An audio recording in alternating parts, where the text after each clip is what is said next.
What's up, fellow flippers? This is Ahsoka. Welcome back to the channel.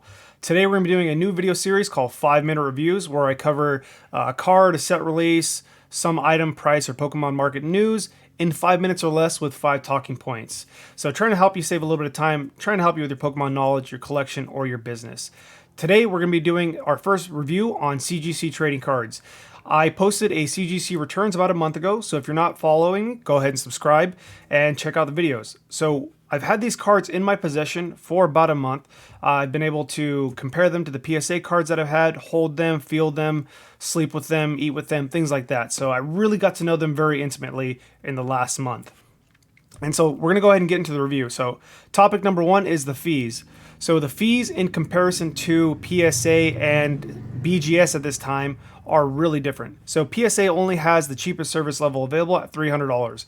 Now, everybody knows that they're waiting to get another batch of cards coming in, so likely we're not going to see cheaper service levels in the future for a while, and especially not bulk services, probably until late next year.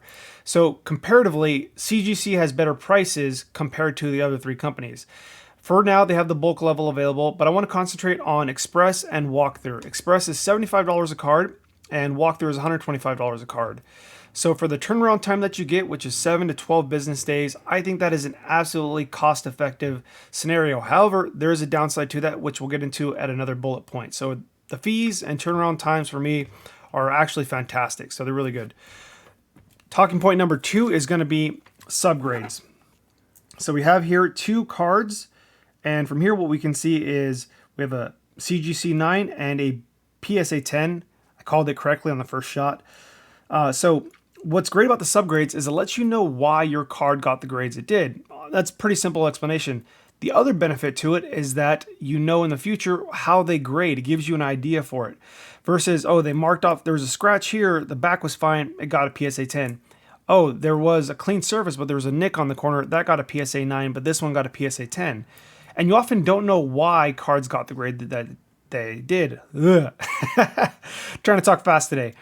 So that's definitely what helps, and it helps you going further with your submissions and knowing if a card is worth it or not to send and how they grade, because at certain grades a card can drop off dramatically and you can even lose money with certain grading fees. Considering PSA has bumped up their bulk service level to $20 a card, that makes the decision on what cards you send at bulk service level something that you really have to think about now, because for the last year during 2020, you did not have to think about it. You could just send any mint card off, and if it came back a 7, an 8, or a 9, you were likely to make money based on the market. Now things have taken a downturn. So subgrades to me definitely help you understand what to send to the grading company, and then help you with experience as well. It'd be like taking an exam and not getting your score back. You don't really know how you're doing. Should you study more? Should you study less? Is the study strategy that you're using effective or not? So to me, the subgrades are very helpful. So the next thing that I want to cover is going to be for talking point number 3 and number 4. So that is going to be the label and then going over how it looks. So right here we have a PSA 10 for Alligator and a CGC 7.5. So for me, the label is actually really fantastic. I like the way the label looks, and I like how with certain cards they'll have the symbols up there. They'll have the text in the same way that they would on the card. So gold stars have the gold star on it. The way that it's lined up vertically and it goes all the way down, I enjoy that. It looks really clean. It looks well organized.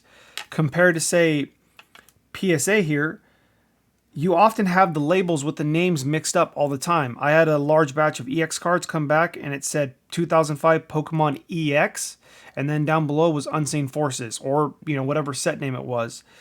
So there wasn't consistency with it.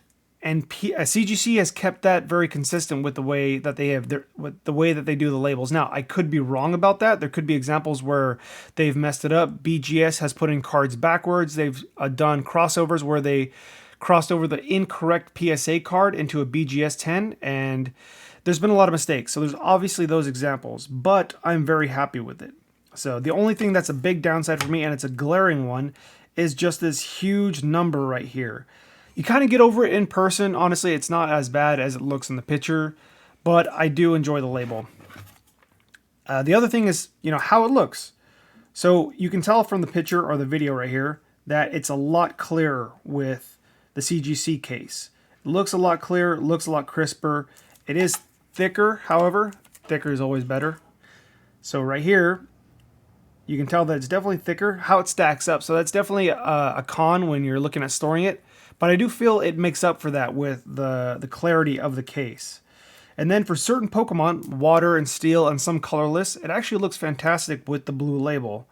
I know that was an issue for a while with folks, was that the label took away from it. It doesn't quite look as good with fire Pokemon.